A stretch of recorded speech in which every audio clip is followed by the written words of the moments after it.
살아계신 하나님 아버지, 은혜를 감사를 드립니다.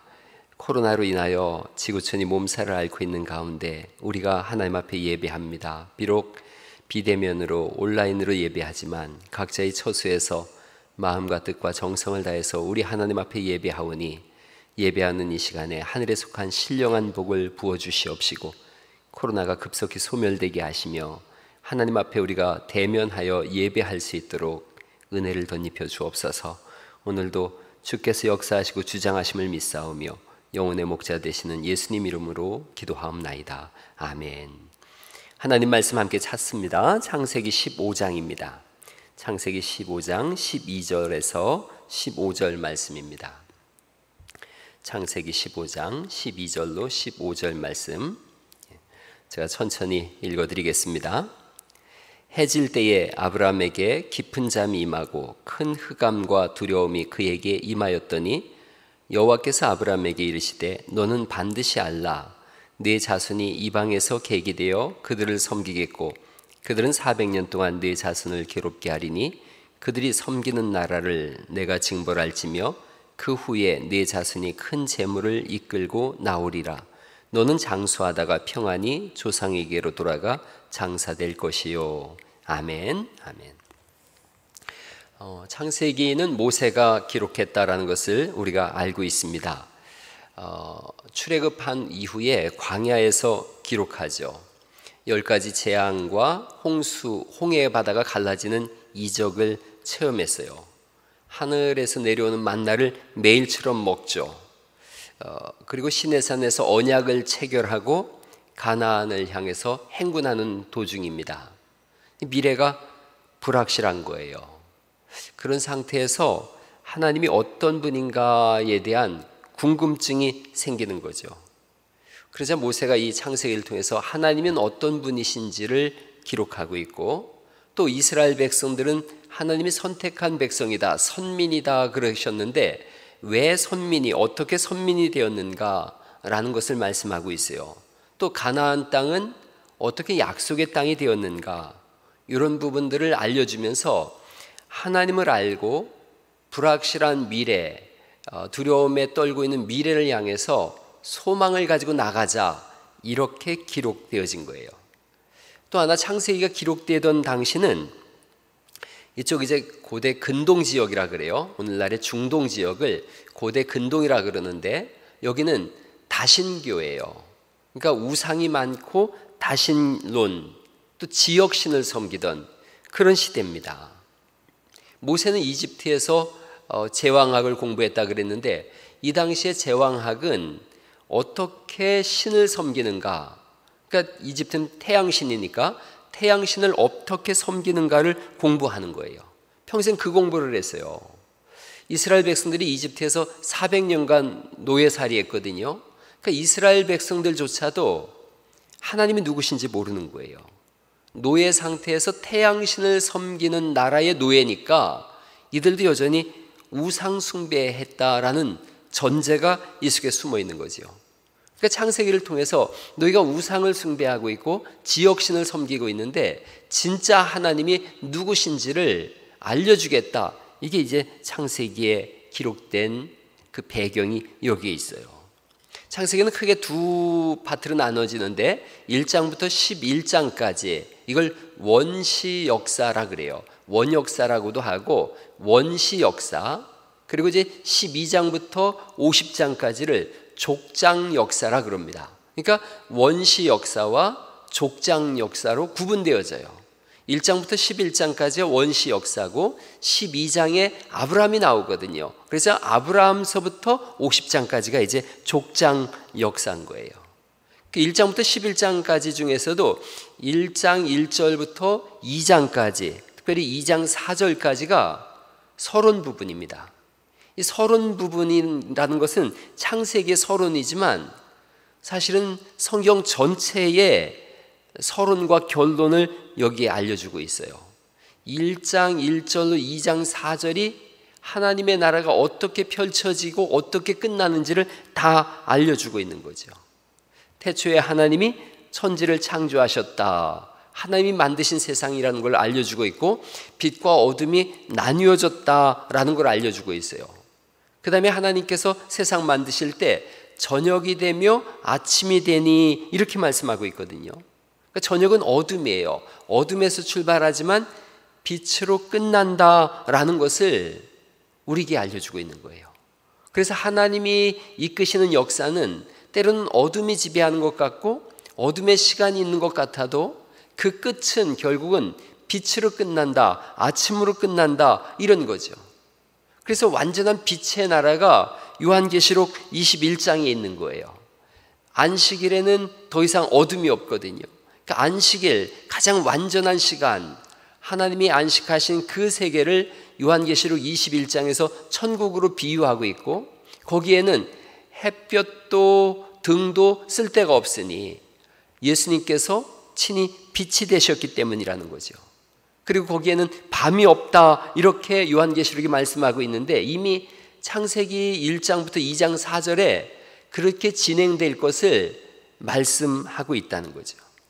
두 가지로 나뉘어진다 그랬어요. 1장 1절부터 11장까지는 원시 역사. 원시 역사에는 네 가지 사건이 일어납니다. 하나님이 세상을 창조하셨고 창조된 세상에서 인간이 타락합니다. 그리고 타락한 세상을 하나님이 홍수로 심판하시죠. 그러고 나서 또 바벨탑 사건, 분열이 일어나요. 그래서 창조, 타락, 홍수, 분열, 이게 원시 역사의 전부예요. 그리고 이제 12장부터 50장까지는 네 사람의 족장이 나옵니다. 아브라함, 이삭, 야곱, 요셉, 아이야요, 이렇게 전에 말씀드렸죠. 이렇게 네 사람이 나와요. 자, 이제 오늘 이 두 부분을 한번 창세기적인 신학 입장에서 어떻게 보면 좋은가를 한번 말씀드리려고 그래요. 창세기 1장부터 11장까지의 역사는 대부분 실패예요. 그런데 12장, 족장 때부터 50장까지는 성취와 성공을 이뤄갑니다. 이 중간에 무엇이 개입되고 개입되지 않았느냐에 따라서 실패의 역사와 성공의 역사로 구분되어집니다. 그 개입이 하나님의 경륜이라고 하는 표현을 쓰는 거예요. 하나님의 경륜, 하나님의 섭리라고도 말씀드릴 수 있고, 또는 경세, 세상을 경영한다, 그래서 경세적이다라는 표현도 쓰고, 경륜적이다, 륜자는 바퀴륜자예요. 굴리는 거죠. 세상을 어떻게 이끌어 가시는가에 대한 하나님의 개입이 있느냐 없느냐에 따라서 성공이냐 실패냐로 구분되어져요. 인간의 책임이 물론 중요하지만 성경 전체의 안목을 보면 하나님이 개입하셨느냐 개입하지 않으셨느냐, 하나님의 경륜 속에서 구분되어지더라는 거죠. 특별히 1장부터 11장까지는 원시 역사고 여긴 실패가 대부분 드러나요. 근데 이 실패의 이유가 하나님이 역사에 개입하시는데 어떻게 하시느냐 하면 소극적으로 개입하세요. 그리고 수동적으로 개입하시고 부정적으로 개입하세요. 복잡한 것 같지만 하나씩 한번 말씀드려보면 금방 알 수 있어요. 소극적으로 하나님이 개입하세요. 아담에게 계명을 주실 때 먹지 마라, 먹으면 죽는다, 이렇게 소극적인 말씀 한마디로 끝내요. 그리고 수동적으로 간섭하세요. 그들이 타락했을 때 옷을 지어 입히시는 것으로 끝이 나는 것 같아요. 또 부정적으로 개입하세요. 노아 이후에 사람들이, 노아 홍수 이전에 사람들이 전부 죄가 관영했을 때 하나님께서 세상을 물로 싹 쓸어버리시는, 그걸로 끝나요. 그러니까 1장부터 11장까지는 왜 실패했는가? 하나님의 개입이 너무 적었다는 거예요. 하나님의 개입하심이 소극적이면서 수동적이면서 부정적이었던 거예요. 그때는 결과가 인간은 더 타락하고 더 범죄하고 그리고 멸망으로 악순환이 계속되어지는 거예요. 성경은 우리에게 거울이란 말이죠. 거울로서 우리에게 비춰주는데 알려주는 큰 거대 담론이 있다면, 하나님이 개입을 적게 하셨더니 인간은 범죄하고 타락하고 멸망하는구나. 이게 1장부터 11장까지 속에서 우리에게 보여주는 거예요. 하나님의 경륜, 하나님의 경세, 하나님의 개입하심, 적으면 적을수록 범죄하고 타락하고 멸망하는구나. 역사가 우리에게 보여주는 큰 그림인 거죠. 12장부터 50장까지는 아브라함, 이삭, 야곱, 요셉 네 사람의 족장이 나오는데 이 족장들은 대부분 다 성공하고 성취를 이뤄내요. 그런데 그렇다면 이제 우리가 금방 알 수 있는 거죠. 하나님이 개입하셨구나. 하나님이 손을 대셨네. 이걸 알 수가 있는 거예요. 소극적으로 원시 역사 속에 개입하셨다면 족장 역사 속에서는 적극적으로 개입하세요. 원시 역사 속에서는 수동적으로 개입하셨다면 족장 역사 속에서는 능동적으로 개입하세요. 원시 역사 속에서는 하나님께서 부정적으로 역사하셨다면 이 족장 역사 속에서는 아주 적극적으로 역사하세요. 한번 또 똑같이 한번 예를 들어본다면 소극적이 아니라 적극적으로 개입하심. 창세기 12장을 보면 아브라함을 선택하세요. 하나님이 택하세요. 먼저 택하시죠. 그리고 12장에 복을 주신다고 하셨는데 아브라함이 이집트 애굽으로 내려가서 자기 아내를 누이라고 속이죠. 그랬더니 바로가 보니까 아름다우니까 데려다가 자기 부인으로 삼으려고 그래요. 그러자 하나님이 적극적으로 개입하셔서 바로의 집에 큰 재앙을 내리세요. 이게 다른 점이에요. 적극적으로 개입하시고 구원하세요. 아까 수동적으로 개입하셨다면 족장 역사 속에서는 능동적으로 개입하세요. 역사의 주체가 하나님이시다. 이걸 선포하시면서 개입하세요. 생각해 보시면 오늘 우리가 읽은 창세기 15장에는 언약을 체결하는 장면이에요. 이걸 종주권 계약이라 그래요. 종과 주인이 언약을 체결하는데 하나님께서 아주 능동적으로 말씀하세요. 너희가 이집트에 가서 400년간 종살이 할 거다. 거기 13절 말씀이죠. 네 자손이 이방에서 계기되어 그들을 섬기겠고 그들은 400년 동안 네 자손을 괴롭힐 거다. 그런데 더 능동적으로 이제 14절에 말씀하시죠. 그들이 섬기는 나라를 내가 징벌하겠다. 이렇게 말씀하세요. 내가라고 주님이 분명히 말씀하시고 그 후에 네 자손이 큰 재물을 이끌고 나올 거며 너는 장수하다가 평안히 조상에게 돌아가서 장사될 거다. 이렇게 하나님께서 능동적으로 전부 하시겠다. 이걸 말씀하고 계세요. 그렇게 함으로 인해서 역사의 주인으로 하나님이 역사의 주인이심을 분명하게 드러내고 계세요. 이집트라고 하는 나라를 이스라엘이 나올 수 있는 인큐베이터로 다 쓰시는 거예요. 이게 되게 아주 중요한 의미를 가지고 있어요. 가장 위험한 나라가 이집트예요. 근데 그 이집트에 하나님 백성을 보내셔서 거기서 가장 안전하게 보호하세요. 그러니까 우리에게 보여주는 거예요. 가장 위험한 곳이라도 하나님이 개입하시면 가장 안전한 곳이 된다는 거예요. 거꾸로 가장 안전한 곳인 것 같아도 하나님이 없으면 가장 위험한 곳이 되어져요. 창세기 1장부터 11장을 원시 역사라고 말씀드렸고 실패한 역사라고 말씀드렸는데 하나님의 개입이 적었어요. 그랬더니 가장 안전한 에덴 동산에서부터 망하기 시작하는 걸요. 창세기 1장부터 11장까지는 사람들이 건강하고 오래 살고 큰 복을 다 받은 것 같은데 하나님을 떠났더니 거기가 가장 위험한 곳이 되어져서 멸망과 죽음으로 끝나요. 오늘날 우리가 예수님을 믿어요.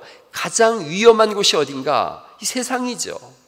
공중 권세 잡은 자가 사탄이라고까지 성경이 말씀하고 있으니까요. 그런데 하나님의 백성이 가장 안전할 수 있는 이유가 이집트에 있는 이스라엘을 하나님이 보호하시듯이 오늘 교회 안에 있는 하나님의 백성들을 하나님이 보호하시는 줄 믿습니다.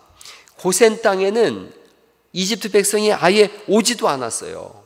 그리고 정말로 아이러니한 것은 이들이 여기서 출발할 때에 이집트를 나올 때 금, 은, 보화를 다 들고 나옵니다. 하나님이 능동적으로 개입하시자 모든 두려움과 어려움이 소멸되어지고 그 가운데서 오히려 부유함과 번성함으로 바뀌어지더라는 거죠. 어디서 번성해지나? 이집트에서 번성해졌어요. 기가 막힌 노릇이죠. 여러분, 야곱 사건도 비슷합니다. 야곱이 어디서 번성해지느냐 하면 외삼촌 라반의 집에서 번성해져요. 라반은 어떻게 하면 야곱을 부려먹고 속일까 이런 생각하고 있는 사람이었는데 그 집에서 자식 12를 얻게 되어지고 그 집에서 양떼를 풍성하게 얻게 되어져요. 하나님의 보호하심이 그래요. 능동적으로 개입하셨더니 상황과 상관없이, 조건과 상관없이 모든 것이 바뀌어지더라는 거죠. 또 하나, 부정적으로 개입하셨다면 이제는 긍정적으로 개입하세요. 족장들이 실수를 하자 심판이 아닌 교육의 기회로 바꿔주시더라는 거예요. 여러분, 창세기 34장에 보면 야곱의 딸 디나가 세겜 땅에 들어간 세겜 족속의 족장의 아들한테 추행을 당합니다. 그러자 그 아들들이 복수하겠다고 너희가 할례를 베풀면 우리와 결혼시킬 수 있다, 우리 동생과 결혼시킬 수 있다, 이러자 세겜 족속들이 다 할례를 베풀죠. 그리고 가장 고통이 심할 때 이 아들들이 가서 세겜 족속을 다 죽여버립니다. 잘못한 거예요. 이렇게 잘못했을 때 하나님이 긍정적으로 개입하셔서 35장의 사건으로 넘어가게 하세요. 베델로 올라가라. 베델로 올라가서 단을 세우고 거기서 나에게 예배를 하고 그리고 모든 우상을 다 땅에 파묻으라 그러시죠. 이들이 베델로 올라갈 때에 하나님께서 사면에 있는 고을을 다 두렵게 함으로 인해서 추격하는 자가 없게 하세요. 도우시고 살리시는 거예요. 창세기 1장부터 11장까지의 원시 역사 속에서는 소극적이고 부정적이며 그리고 아주 미약하게 그렇게 개입하신 하나님께서 12장부터 50장 이 족장 역사 속에서는 적극적으로 개입하시는데 결과는 상이했던 거예요. 소극적으로 개입하셨더니 멸망하고 범죄하고 죽은 거예요. 적극적으로 개입하셨더니 번성하고 풍요로워지고 보호받고 안전했던 거예요. 하나님의 개입하심과 개입하지 않음을 창세기 1장부터 50장은 우리에게 쭉 보여주고 계신 거예요. 그러면 이 기준점이 뭐냐는 거죠. 언제는 개입하시고 언제는 왜 개입하지 않으시는가 하는 거예요. 하나님의 개입의 시점이 오늘 우리가 읽은 창세기 15장이에요. 아주 적극적으로 개입하신 것이 여기에 있는 언약을 통해서예요. 아브라함과 하나님이 언약을 맺으시는데 창세기 12장에서 하나님께서 아브라함을 부르시죠. 내가 너 복 줄게 약속을 하세요. 13장에서 똑같이 그 약속을 반복하세요. 그런데 아직 문서화되지 않은 거예요. 12장과 13장에서는 복을 줄게, 복 줄게 이렇게 말씀만 하셨지 문서화되지 않았어요. 구두 약속만 이루어진 거예요. 그리고 이제 15장에 와서 하나님께서 이제 본격적으로 언약식을 맺으시는데 그 언약식이 오늘 본문에 있는 말씀이에요. 짐승을 잡아서 양쪽으로 벌려놓고 갈라서 벌려놓고 그 사이로 하나님이 왔다 갔다 하세요. 이게 고대 근동의 언약 체결식이에요. 종주권 언약이라고도 하는데 약속을 하는 거예요. 이렇게 내가 너와 약속을 하는데 이 약속을 내가 지키지 않으면 이 짐승이 두 쪽이 나서 죽는 것처럼 내가 죽을 거다. 이게 약속인 거예요. 근데 하나님이 이 언약식을 홀로 지금 하고 계시죠. 짐승을 잡아서 두 쪽으로 갈라놓으시고 그 사이로 하나님이 왔다 갔다 하시면서 내가 너와 이 약속을 한다. 너를 복 줄 거다. 내가 이걸 지키지 않으면 내가 죽을 거다. 내가 죽겠다. 이렇게 생명을 걸고 약속하시는 거예요. 너무 기가 막힌 건 하나님은 죽을 수 없는 분이시기 때문에 반드시 이 약속을 지키시겠다는 거죠. 자, 언약 체결식이 여기서만 이루어지는 게 아니에요. 17장에 가면 아브라함이 17장 1절에 이렇게 돼 있어요. 아브라함이 99세 때에 여호와께서 아브라함에게 나타나셔서 이제 네가 이번에는 언약 체결식을 하라는 거예요. 그래서 하나님이 언약 체결식 끝나자 17장에서 아브라함이 언약 체결식을 하는데 그게 할례를 받는 거예요. 네가 할례를 받아라. 할례는 오늘날로 포경수술일 수 있어요. 남자의 생식기에 표피를 베는 건데 이것은 이 약속을 어기면 내가 이렇게 후손이 끊어질 겁니다. 즉 내가 죽을 겁니다 라고 하는 생명을 건 약속이에요. 그러자 이 약속을 했더니 하나님이 17장 5절에 이름을 바꿔주시죠. 이제 후로는 네 이름을 아브라함이라 하지 아니하고 아브라함이라 하겠다. 주인은 종의 이름을 바꿔줌으로 인해서 그 종을 자기의 진짜 사람이 되게 해요. 이게 종주권 약속인데 하나님이 15장에서는 짐승을 갈라놓고 홀로 약속을 하고 계시고 17장에서는 아브라함에게 할례의식을 베풀므로 인해서 아브라함도 그 언약을 체결하게 하시고 이름을 바꿔주시는 거예요. 이때부터 하나님은 아주 적극적으로 개입하세요. 12장에 아브라함을 부르셔서 구두 언약을 하실 때부터 개입하셨지만 15장에 와서 또 17장에 와서 언약 체결식이 끝나자 아브라함뿐 아니라 이삭, 야곱, 요셉 그리고 이스라엘 백성들 그리고 오늘날 예수 그리스도를 믿는 신앙을 고백한 사람들 이들 전체에게 하나님이 개입하시는 거예요. 언약을 통해서 개입하세요. 결론을 내리면 간단해요. 1장부터 11장까지는 아주 소극적으로 개입하셨더니 또 부정적으로 개입하셨더니 수동적으로 개입하셨더니 범죄하고 망하고 죽더라. 이걸 우리에게 한 그림을 보여주고 계시고 12장부터 50장까지 그렇다면 역사의 다른 면인 거죠. 하나님이 적극적으로 개입하시고 능동적으로 개입하시고 긍정적으로 개입하셨더니 성취하고 성공하고 하나님의 백성으로 바로 세워지고 살게 되더라. 두 그림을 보여주는 거예요. 언제 개입하시고 언제 개입하지 아니하시는가? 언약이 체결된 백성에겐 개입하고 계시고 언약이 체결되지 않은 자들에게는 아주 소극적으로 부정적으로 개입하시더라는 거예요. 그래서 오늘날 우리가 신앙을 고백해요. 하나님의 백성이라고 하나님을 믿노라고 신앙을 고백하는 순간 아브라함뿐 아니라 아브라함에게 속한 아브라함의 후손이 된다라고 우리에게 말씀하고 계신 거예요. 그래서 우리가 신앙을 고백할 때 하나님을 믿고 따를 때 하나님은 경륜 속에서 세상을 경영하는 경세 속에서 우리에게 적극적으로 개입하시는 거예요. 개입을 좀 다른 표현으로 안 좋은 표현으로 쓰면 간섭이다 이렇게 생각할 수 있어요. 여러분 그런데 하나님은 우리에게 개입하기를 원하시고 간섭하기를 원하세요. 그러니까 하나님 편에서는 간섭이라고 할 수 있고 우리 편에서는 개입이라고 한다면 가장 아름다운 말일 거예요. 기도할 때 어떤 기도가 좋은 기도일까? 하나님, 제 삶 속에 개입해 주세요. 저에게 간섭해 주세요.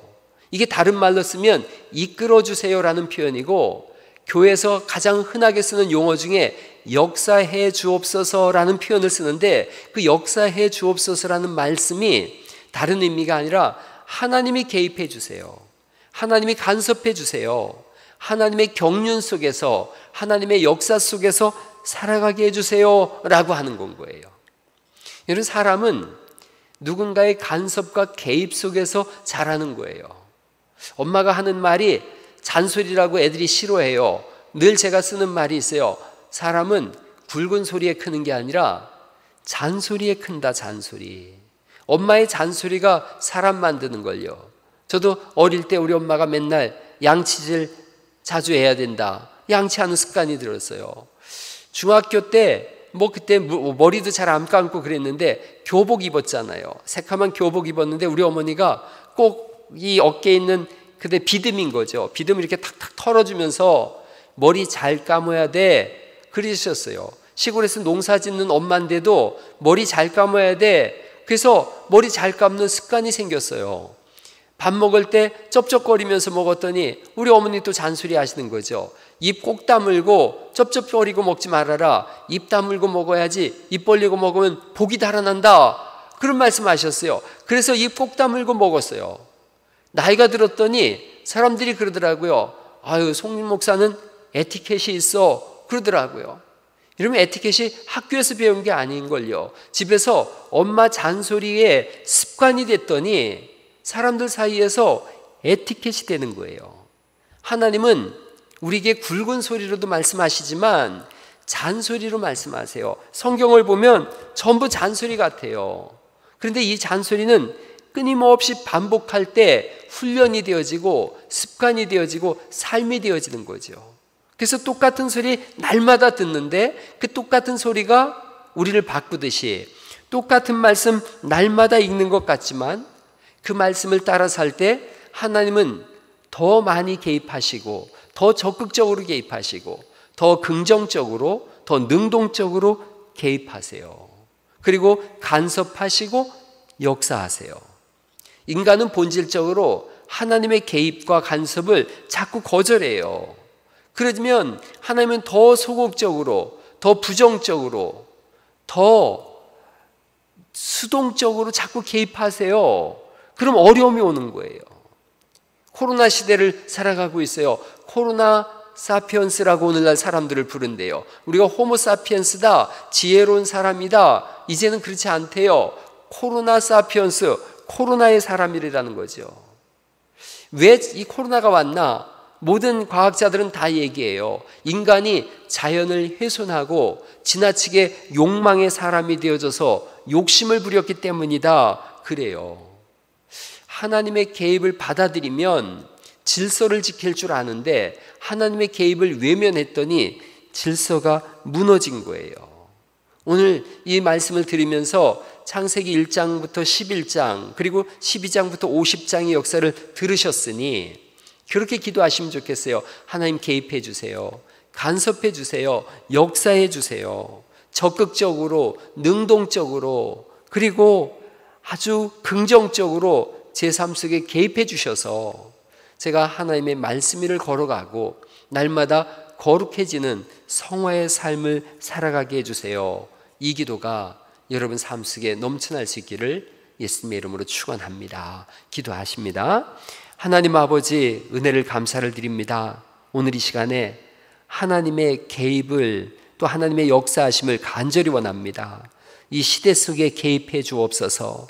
이 교회 안에 개입해 주시고 성도님들의 삶 속에 개입해 주셔서 하나님이 언약을 이루어 가시며 개입하셨을 때 삶이 어떻게 바뀌며 세상이 어떻게 변하는지를 우리로 하여금 목도하며 살아갈 수 있도록 은혜 베풀어 주옵소서.